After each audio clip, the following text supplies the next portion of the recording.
Assalamualaikum warahmatullahi wabarakatuh. Waalaikumsalam warahmatullahi wabarakatuh. Allah kirimkan rahmat dengan air hujan di malam Jumat yang indah. Indah buat yang bersyukur, tapi tidak indah buat orang yang kufur. Artinya turunnya rahmat Allah hujan, dia nyesal. Hujan. Nah, itu orang yang kufur. Jadi indah buat orang yang bersyukur. Apalagi di malam Jumat. Malam Sayyidul Ayam, hari yang paling mulia dan paling baik. Insya Allah kita semua dalam keadaan baik. Amin ya Allah ya Rabbal. Alhamdulillahillazi anzala sakinata fi qulubihim liyazdadu imanan ma'a imanihim. Asyhadu an la ilaha illallah wahdahu la syarika lah. Wa asyhadu anna Muhammadan abduhu wa rasuluhu la nabiyya ba'dah. Allahumma salli wa sallim ala sayyidina Muhammadin khatamin nabiyyin wa ala alihi wa ashabihi ajma'in, amma ba'du. Ilahi antal maqsudi wa ridhaka matlubi a'tini mahabbataka wa ma'rifataka. Hadirin ikhwan akhwat yang dimuliakan oleh Allah Subhanahu wa taala, yang mudah-mudahan pada kesempatan malam hari ini kita semuanya mendapatkan naungan dari Allah Subhanahu wa taala. Dengan apa? Turunnya sakinah di dalam hati kita, tanda syukur kita pada Allah Subhanahu wa taala. Alhamdulillah wa syukurillah, dengan nikmat yang Allah berikan pada malam hari ini, di malam yang penuh berkah ini, kita bisa melaksanakan sama-sama bermuhajah di tempat ini. Tiada lain dan tiada lain, hanya mencari keridhaan Allah Subhanahu wa taala dalam rangka melestarikan amaliyah masjid kita, yaitu dalam rangka manakiban. Alhamdulillah wa syukurillah, dari awal pertama saya ucapkan untuk pemangku manakib Bapak Haji Maman sekeluarga, mudah-mudahan beliau dipanjangkan umurnya, diberikan kesehatannya, dan diberkahkan rezekinya untuk bekal di dunia dan di akhirat. Dan keturunannya mudah-mudahan dijadikan anak yang soleh dan solehah. Maupun yang hadir di tempat ini, mudah-mudahan yang hadir diberikan kemudahan dalam mencapai kebahagiaan di dunia dan di akhirat. Baik yang hadir secara lahiriah maupun secara yang tidak tampak. Karena tadi anak saya ketika baca Al-Quran mengatakan, ada yang liatin di situ, minta bungsu katanya, minta bontot. Saya bilang udah, jangan dihiraukan yang tidak tampak mana. Kamu lagi baca Quran dan baca sholawat, mungkin si Jaki lagi pengen minta bungsunya. Kata Abi bilang begitu. Nah udah, itu membiarkan saja. Yang lahir aja, yang nyata saja. Karena kita hidup di alamnya nyata. Yang tidak nyata kenapa harus kita pikirkan? Tidak usah kita pikirkan yang tidak nyata, yang nyata harus kita pikirkan. Apa yang nyata? Tuh Pak Indra di depan ada yang merah, itu nyata, nikmat, halal. Nggak usah mikirkan yang tidak ada. Di situ adanya semangka, jangan mikirin martabak. Itu tandanya tidak bersyukur. Bu, di situ adanya pisang, jangan mikirin kue durian. Itu ada pisang, syukuri pisang. Nah itu adalah salah satu nikmatnya yang Allah turunkan kepada kita. Ada 3 pesan yang Allah berikan kepada sahabat Rasulullah pada Rasulullah SAW, yaitu sahabat yang bernama Muaz bin Jabal. Saya malam hari ini cuma 3 yang akan saya bahas, dan mudah-mudahan 3 ini bisa menambah hikmah kita, dan ini semua mencakup kehidupan kita, secara kita syukur maupun secara kita ibadah. Rasulullah SAW berpesan kepada Muaz bin Jabal. Siapa itu Muaz bin Jabal? Seorang pemuda yang ganteng, Jenggotnya putih, ganteng. Dia masuk Islam dalam umur yang waktu itu 18 tahun. Rasul bersabda pada beliau, dan Rasul menyayangi sangat beliau pada beliau sekali. Karena beliau adalah salah satu yang memberikan amanat oleh Rasulullah SAW. Sampai Rasul mengatakan, "Ya Mu'adz, wallah inni la uhibbuka. Wallah inni la uhibbuka." Rasul mengatakan, "Hai Mu'adz, aku menyayangi engkau. Aku mencintai engkau." Sampai Rasul mengatakan demikian. Makanya Rasul mengatakan Mu'adz tidak akan tersentuh api neraka. Apa yang disampaikan oleh Rasul pada Mu'adz? Rasulullah SAW mengatakan kepada Mu'adz, "La tadlu an duburi kulli salatin." Jangan pernah engkau tinggalkan. Ingat, jangan pernah engkau tinggalkan, kata Rasul kepada Mu'adz, doa yang kadang dibaca sebelum salam, ada juga yang dibaca sesudah salam. Apa yang diamanatkan oleh Rasul pada Mu'adz? Allahumma a'inni ala zikrika wa syukrika wa husni ibadati. Hadis riwayat Abu Daud. Hai Mu'adz, kata Rasul, jangan kau pernah tinggalkan selesai sholat. Apa itu? Allahumma a'inni ala zikrika. Tuh, zikir. Zikir. Sebab zikir mah tidak ada batas tempat.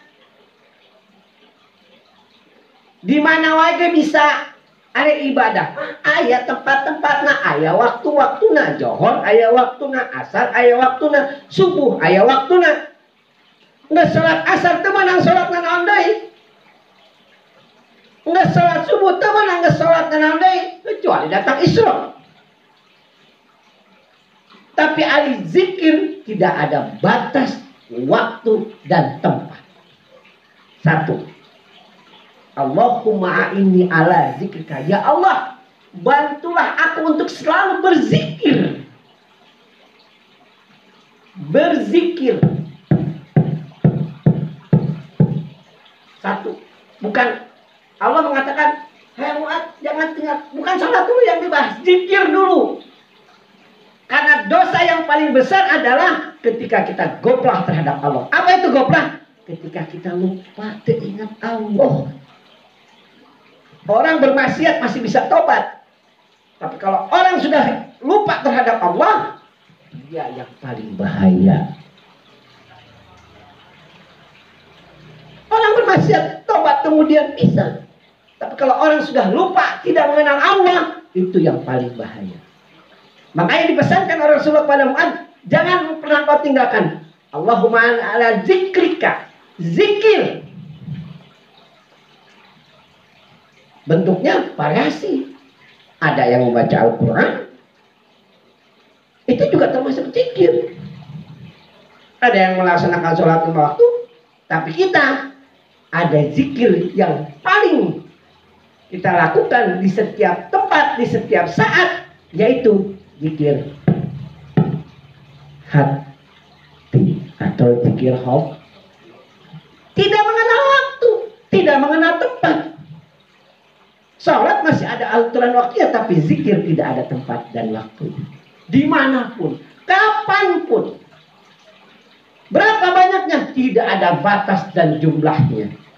Karena itulah yang dikuatkan. Kalau orang masih bisa dia tidak berbuat maksiat, kalau dia ingat ke Allah pasti tidak akan berbuat maksiat. Kenapa orang berbuat dosa? Karena orang sudah lupa pada Allah. Bisa ngabunuh, bisa segala macam. Kalau sudah lupa. Jadi kalau bagaimana kalau orang suka berzikir, tapi masih sok parasea.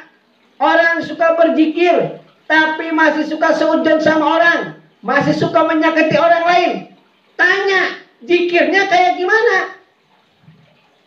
Karena zikir itu ada aturan-aturan dan ketentuannya. Tidak sembarangan zikir. Zikir ada ketentuan dan aturannya. Kalau hanya sekedar zikir, dari mana dulu zikirnya? Makanya kita alhamdulillah kita selalu menggunakan ada zikir jahar, ada zikir khafi. Alhamdulillah. Sampai yang pertama. Kemudian yang kedua. Allahumma aini ala zikrika wa syukrika. Kalau sudah sering berzikir ingat sama Allah, pasti dia pandai bersyukur. Yang pertama kemarin mudah. Bersyukur yang paling mudah dengan mengucapkan alhamdulillah. Itu syukur yang paling mudah.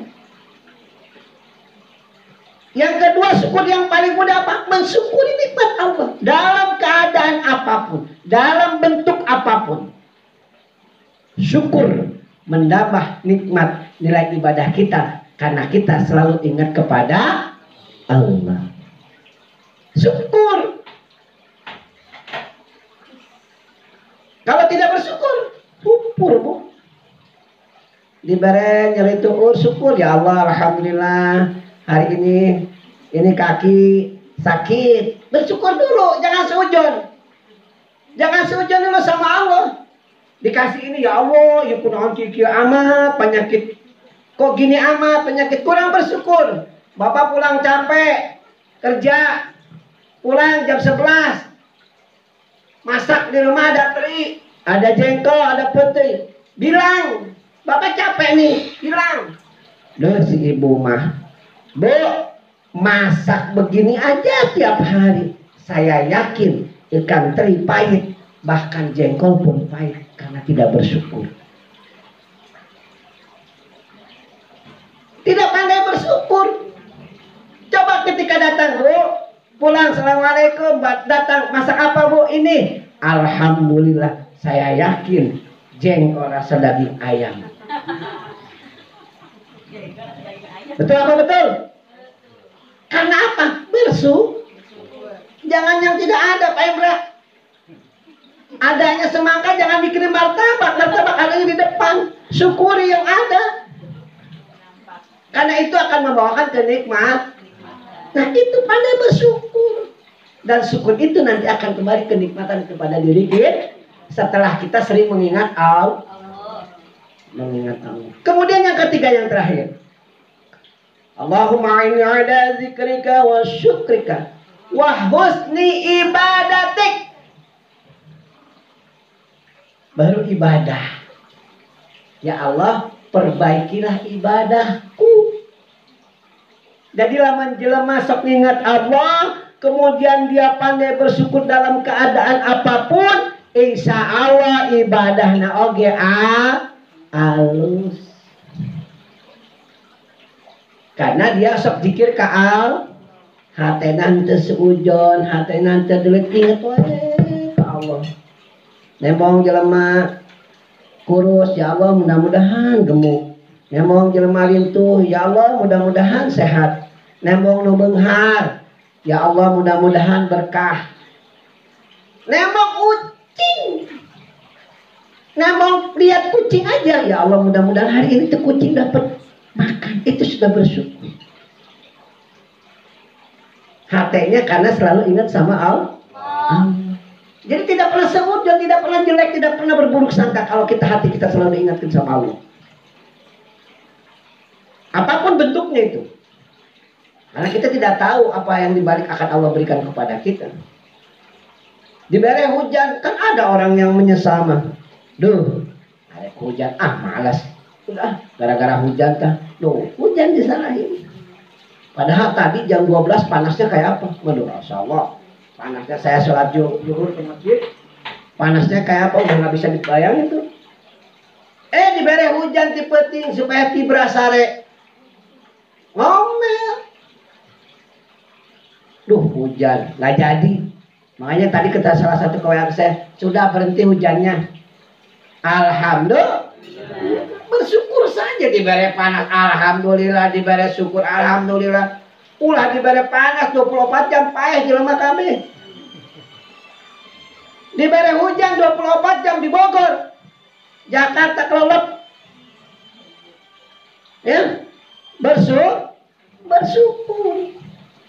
Dan ya Allah, perbaikilah ibadah aku. Karena kita selalu mengingat Allah, kita selalu bersyukur, insya Allah ibadah kita diperbaiki oleh Allah Subhanahu. Selalu mengingat Allah, selalu bersyukur dalam keadaan apapun, insya Allah ibadah kita akan baik dan benar. Itu diriwayatkan oleh hadis riwayat Abu Dawud. Hadisnya sahih. Makanya ketika Rasulullah Mu'adz mendapatkan pesan ini dari Rasulullah, dia tidak sendiri. Dia amanatkan itu juga kepada siapa? Kepada Subaiki. Kemudian kepada siapa lagi? Kepada Abdurrahman. Itu di mana? Di dalam kitab hadis riwayat Abu Dawud halaman 1522.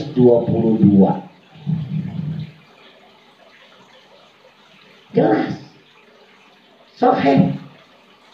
Nah, jangan ditinggalkan ibu doa ini kalau sudah sholat. Allahumma aini ala zikrika wa syukrika wa husni ibadatik. Nah, kalau kita sudah melaksanakan amaliyah zikir harian, kemudian kita setelah la ilaha illallah, kemudian kita doa, di situ boleh kita tambahkan tuh. Boleh kita tambahkan. Allahumma aini ala zikrika wa syukrika wa husni ibadatika. Baca itu juga. Karena ini langsung dari Rasulullah Sallallahu Alaihi Wasallam. Kan di situ ada tuh di buku amaliyahnya. Setelah doa ini boleh ditambahkan doa yang lain. Silahkan. Itu aja 3. Bersyukur. Pertama selalu ingat Allah. Kedua bersyukur dan minta perbaikan, selalu ibadah kita ditingkatkan, dibaikan supaya kita baik di hadapan Allah Subhanahu wa Ta'ala. Kalau kita sering mengingat Allah, kita pandai berzikir sama Allah, kita selalu mengingat Allah dimanapun, dalam keadaan apapun. Kemudian setelah itu kita pandai bersyukur dengan nikmat Allah, baik itu nikmat yang secara lahiriah maupun nikmat secara batinnya. Lahiriah masih diberi bisa makan, batinnya masih bisa ingat ke Allah, diberi kesehatan. Lahiriah orang masih bisa tuang, masih bisa makan, rasa ente berubah, bisa ambon tidak rasa duren, itu nikmat. Numpang gede-gede nak. Lain anu mahal cauna lain anu mahal durena, anu mahal. Iya nata. Lidah kita yang mahal. Kajen teuing duren hargana 2 juta. Lidahna sungging mah. Moal karasa ngeunah. Komo karadak mah. Moal ngeunah. Jadi nu yang nikmat naon? Lain harga durena. Tapi bibirna eta diberi nikmat ku Allah Subhanahu wa Ta'ala. Mahalan mana Bu bibir jeung duren? Pak, bibir jeung duren mahalan mana? Nu mahal duren apa bibir? Bibir. Lain duren anu mahal. Nah, orang yang pandai bersyukur, duren akan terasa duren. Dengan asma Allah dia bisa memakannya dan terasa nikmat, terasa duren. Jangan ditinggalkan tuh doa itu. Jadi setelah kita selesai doa amaliyah mursyid, pikiran harian, kemudian beres la ilaha illallah, kemudian doa. Nah, sisipkan doa itu boleh, silakan. Kan di situ ada. Silakan doa yang lain, boleh silakan. Gitu. Sebelum zikir yang lain dilanjutkan. Nah itu yang dapat saya sampaikan 3 pesan Rasulullah pada Mu'adz bin Jabal. Ya Mu'adz, jangan pernah kau tinggalkan selesai sholat Allahumma, atau ada juga sebagian ulama itu dibaca sebelum salam. Ada juga selesai setelah salam. Silahkan. Allahumma aini ala zikrika, pandai berzikir pada Allah dan pandai bersyukur dan memohon sama Allah untuk selalu diperbaiki ibadah kita kepada Allah Subhanahu wa Ta'ala. Mudah-mudahan dengan ketiga amalan ini, apalagi amalan-amalan yang lain yang suka kita lakukan, baik itu amaliyah zikir harian, baik itu khataman segala macam kita lakukan, mudah-mudahan menjadikan kesempurnaan kita dalam beribadah pada Allah Subhanahu wa Ta'ala, dan kita termasuk hamba-hamba Allah yang pandai bersyukur pada Allah Subhanahu wa Ta'ala, sehingga Allah berikan kenikmatan, sehingga Allah berikan kebahagiaan di dunia dan di akhirat. Amin ya Allah ya Rabbal alamin. Mudah-mudahan yang singkat ini jadi manfaat buat kita dan jadi bertambahnya pengetahuan kita, dan mudah-mudahan kita termasuk orang-orang yang bersyukur pada Allah Subhanahu wa taala, yang selalu mengingat Allah di dalam keadaan apapun, dan mudah-mudahan ibadah kita selalu diperbaiki oleh Allah Subhanahu wa taala dengan amalan-amalan yang baik. Akhir kalam, mudah-mudahan ada manfaatnya, kurang lebihnya mohon maaf. Assalamualaikum warahmatullahi wabarakatuh.